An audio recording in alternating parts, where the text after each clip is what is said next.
Welcome back to The Explainer. We're jumping right in today because we have a truly fascinating narrative to unpack from the Mark of Baphomet. Now, this whole thing kicks off looking completely normal, glamorous even. We're at the Silver Lounge. Our main character, Vivian, and her friend Sonia are just hanging out, sipping champagne, smoking shisha. They're celebrating a birthday with their friend Omalad, who is your classic Abuja big boy. It's totally casual, but literally within minutes, this simple birthday party takes a hard left turn into a very dark psychological obsession. It really makes you wonder, what actually drives a person to actively seek out darkness, even when every single alarm bell is ringing? Well, let's get into it. So right out of the gate, that totally normal vibe, completely shattered. This pale woman walks into the club, absolutely covered in tattoos, but there is one specific design that just completely hijacks Vivian's attention.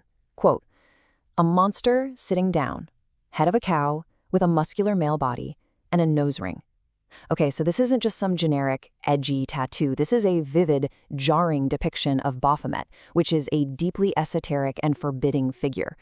And the crazy thing is, Vivian's immediate reaction isn't fear or disgust at all. It's instant, deep interest. She decides right then and there, I want that tattoo. Okay, moving into Section 1, Rebellion Against the Mother and the Allure of the Forbidden.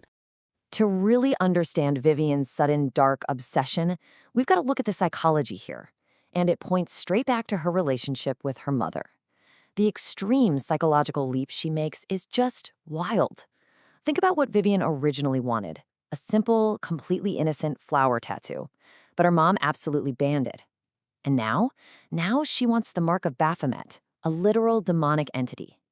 You see, this isn't some gradual slide into rebellion. It's a massive reactionary leap. She's taking this concept of defying her mother to the absolute most extreme endpoint she can possibly find. Luckily, her friend Sonia is right there to act as the voice of reason, immediately pointing out how absurd this leap is. Sonia tells her, "You know your mom is going to kill you if you draw that stuff on your body. She didn't even allow you get a tattoo of a flower. It's now the tattoo of Baphomet that she would allow." Sonia absolutely hits the nail on the head. She clearly establishes this intense maternal control Vivian has lived under. Vivian isn't just out getting ink. She is actively trying to escape a suffocating grip, and she's using this really dark imagery as her weapon of choice. Which brings us to Section 2, the illusion of control and justifying the obsession.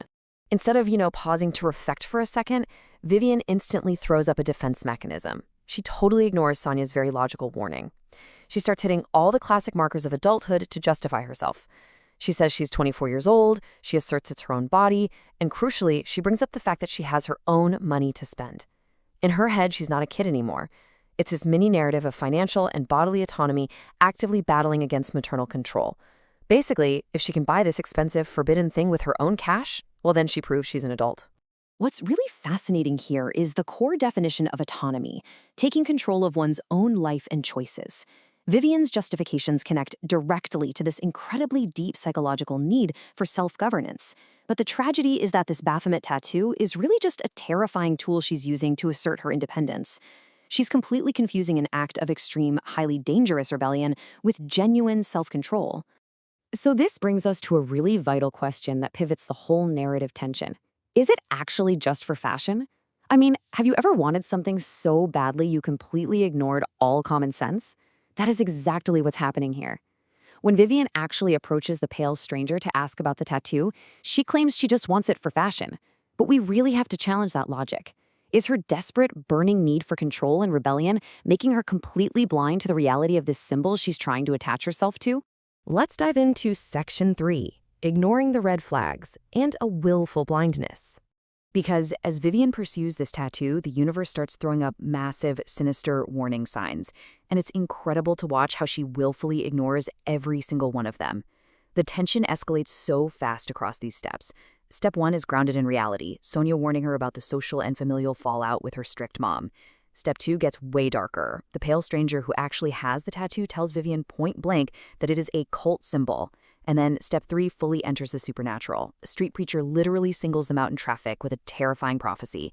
The danger is stacking up, it's getting heavier, but Vivian just flat out refuses to acknowledge it.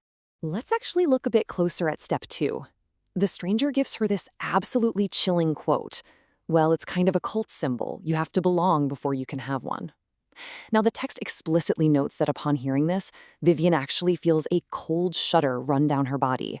Her instincts are practically screaming at her, but what does she do? She immediately downplays it. She insists out loud that she just wants it for fashion.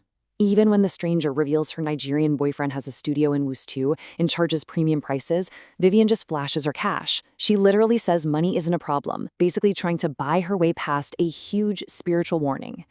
And notice how drastically the environment itself shifts right after this. Our characters leave the glamorous, air-conditioned safety of the Silver Lounge, where they were drinking champagne, and they drive straight into the hot, chaotic gridlock of Wee's Market. The whole atmosphere shifts from luxury to suffocating tension. And right in the dead center of this gridlock, a ranting street preacher points directly at their vehicle. The way these characters react to this preacher tells us absolutely everything we need to know. There is such a clear contrast here. Omalad and Sophia, the wealthy socialites, they just laugh it off. They dismiss him as a crazy grifter trying to milk gullible people in the hot sun. But Vivian? Vivian actually feels a real flicker of unease. She doesn't think it's funny at all. In fact, she immediately turns to Omalad and Khalil and asks if they're into dark money rituals, what she calls ritual and yahoo yahoo. She completely senses the dark energy the preacher is warning about.